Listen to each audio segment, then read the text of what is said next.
So Jake Paul versus Anderson Silva is in the works for October, and Darren Till was arrested for a DUI, plus many other stories in the MMA world that I'm going to break down in today's MMA news reaction video, starting with Jake Paul versus Anderson Silva. I said I would not cover any of this YouTube or influencer boxing type stuff, but he's taken on Anderson Silva, so I've got a pass to cover this story because Anderson Silva, of course, is a legend of MMA, and he's been doing work in the boxing world as well. I believe he's won 3 boxing matches since leaving the MMA world and going over to try his hand out in boxing, and yeah, I like this matchup for Jake Paul, in all honesty. It's a big jump up in skill.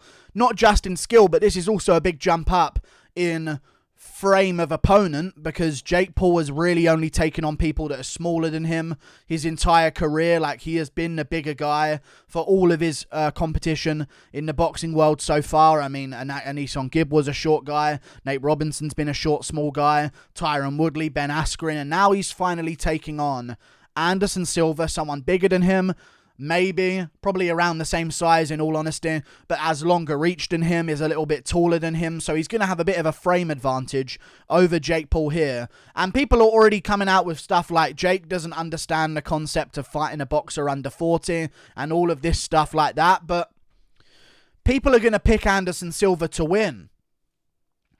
So I feel like people are only going to be happy if Jake Paul signs to fight someone that they 100% know Jake Paul is going to lose to. But that's just never going to happen.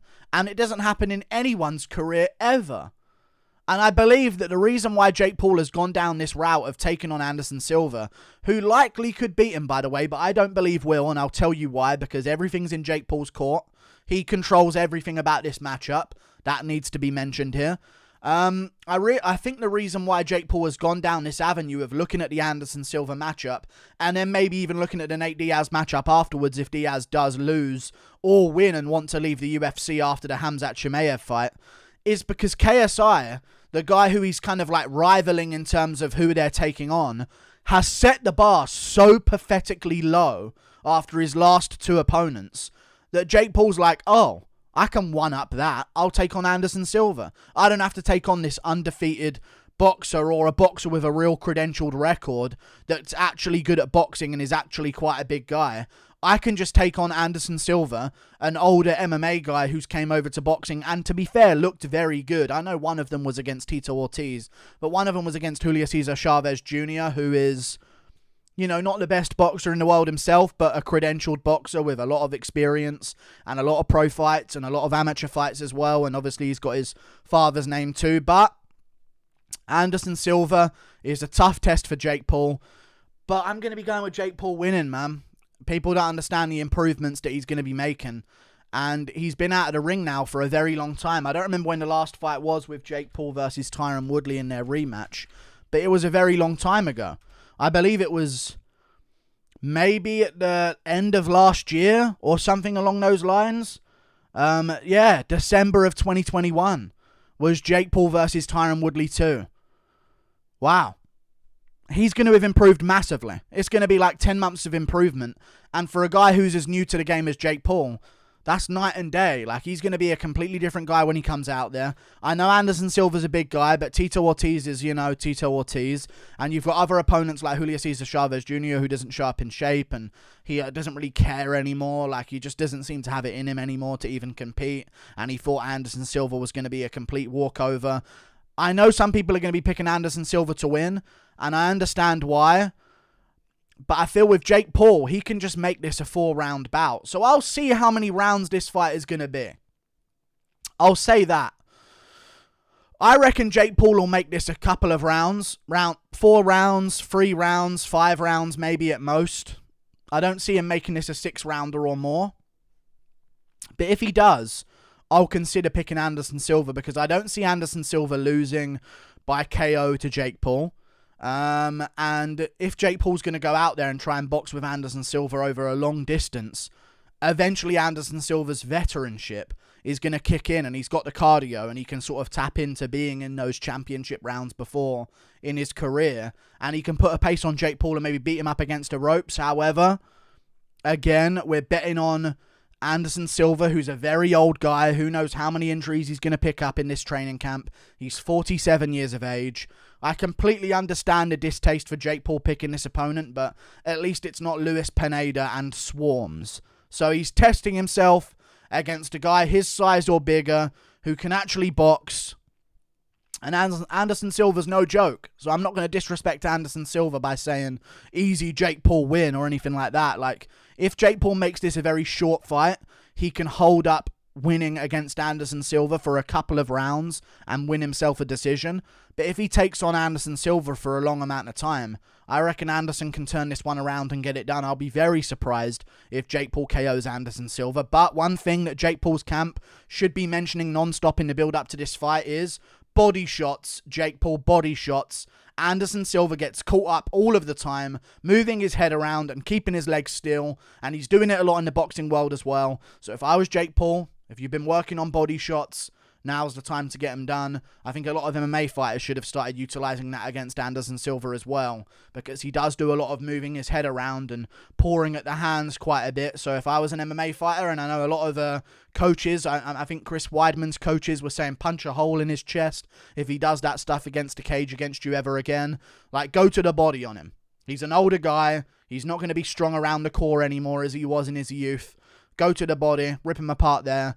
Then their head will start opening itself up. But yeah, my prediction for this is however long the fight is. If it's a longer fight, Anderson Silva. If it's a shorter fight, Jake Paul. Moving on to another, and I believe Jake Paul will make it a shorter fight. But Darren Till has been arrested for a DUI on July the 31st in Stockholm, Sweden. It's just how it is, man. This is what I was talking about with Darren Till. Like, he's clearly not training as hard as everyone else. Like, you go to Stockholm, Sweden to get away from your wife and kids and focus on your career and focus on training. And I know Darren Till has tweeted about me as well. Or he tweeted a response to someone tweeting about me, rolling his eyes because someone was mentioning that they like my channel, but they don't like the Darren Till slander. Can you blame me? He needs to hear this. You're going away to Stockholm, Sweden to train with Khamzat Chimaev, and you're arrested for a DUI. And at first I thought, oh my God, he got busted drunk driving in Stockholm. Maybe the Swedish people just thought this guy's clearly drunk, even though he was just speaking in Scouser accent. Maybe that's what it was. But apparently his breath test for alcohol came back 3 times above the legal limit. And he admitted to a DUI and accepted his penalty order. Like, what are you doing? I know he's going to train and come back, and I just saw a post of him on ESPN a couple of days ago saying something about the fact that he wants to fight twice at the end of this year. What are you doing in Sweden? Drinking and driving. Drinking and driving in general, in my opinion. There's no excuse for it. Uber is a thing that works absolutely fine. There's no excuse to drink and drive, in my opinion. I hate that stuff. Like, that's just stupid crime. Not even fun, cool guy crime. That's just stupid, dumb crime. Fuck you. But on another part of it, you're in Stockholm, Sweden to get away from your wife and kids and focus on your career and get that really good training in with Khamzat Chimaev. Why are you out drinking? What have you got to fucking drink about? You're losing. Seriously. What is there to party about? You're losing. Over and over again. What's the celebration? Oh, another loss, boys. Fancy a pint? No. Get in the gym. Are we drinking? What's his next fight? I agree, Philly Fresh. I agree.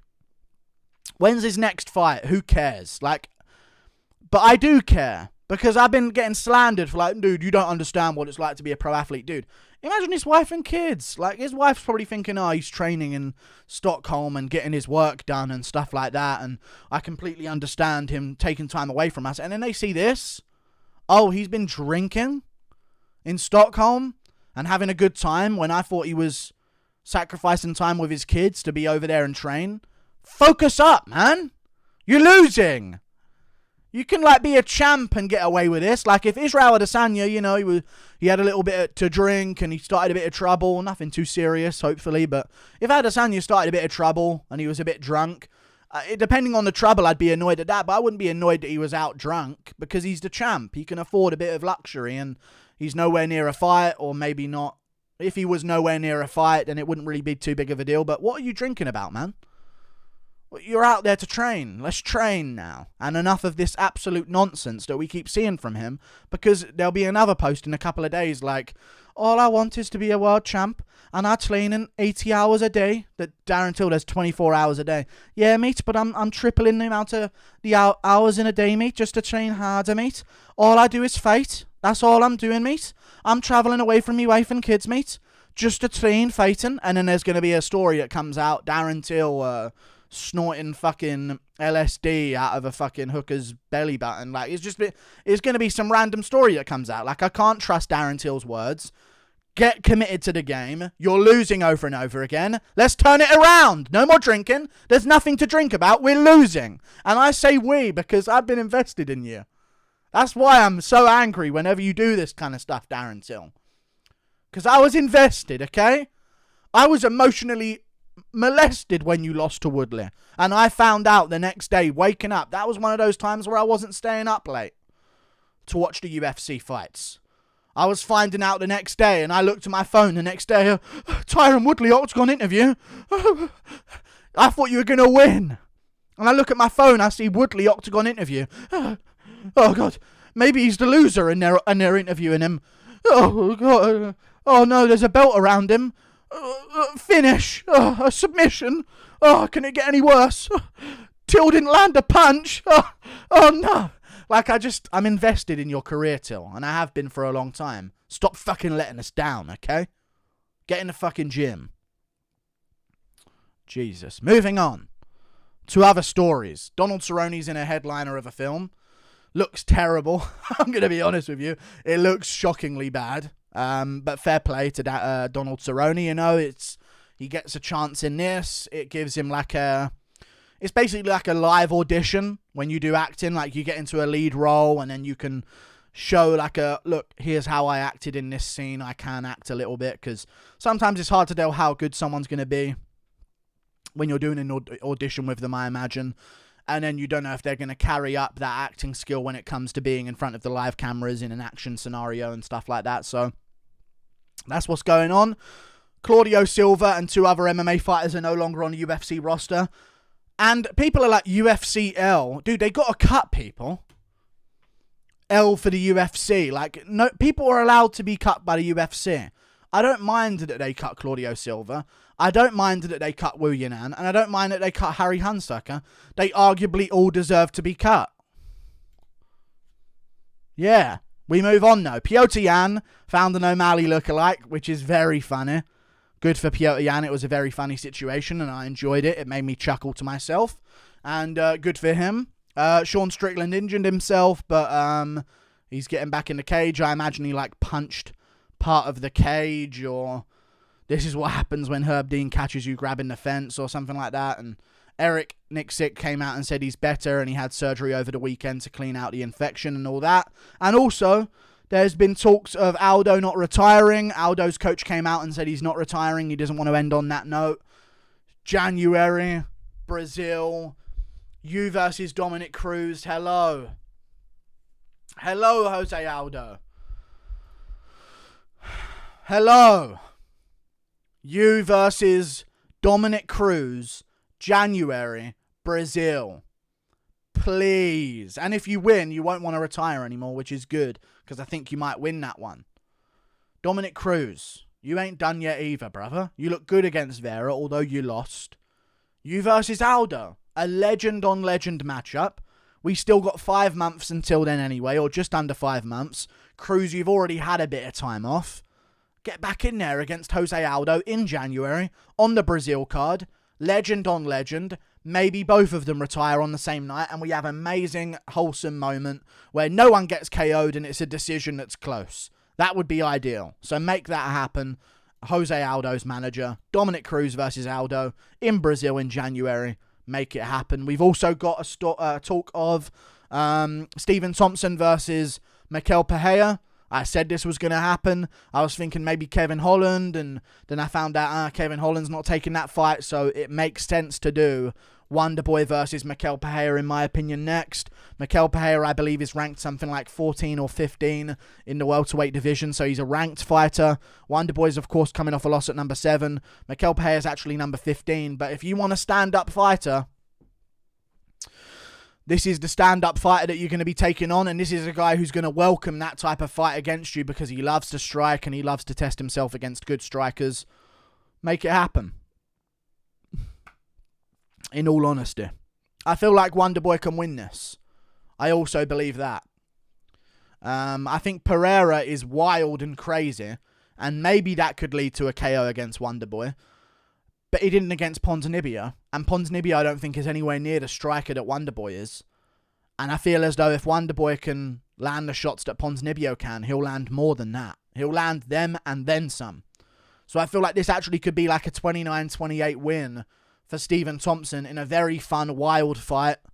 And it could be a massive KO for Michel Pereira, in which case it's a massive deal and a huge situation, and this would be a massive jump up for Pereira. And now we got a new superstar in him that's already been building for quite some time because of his fight style.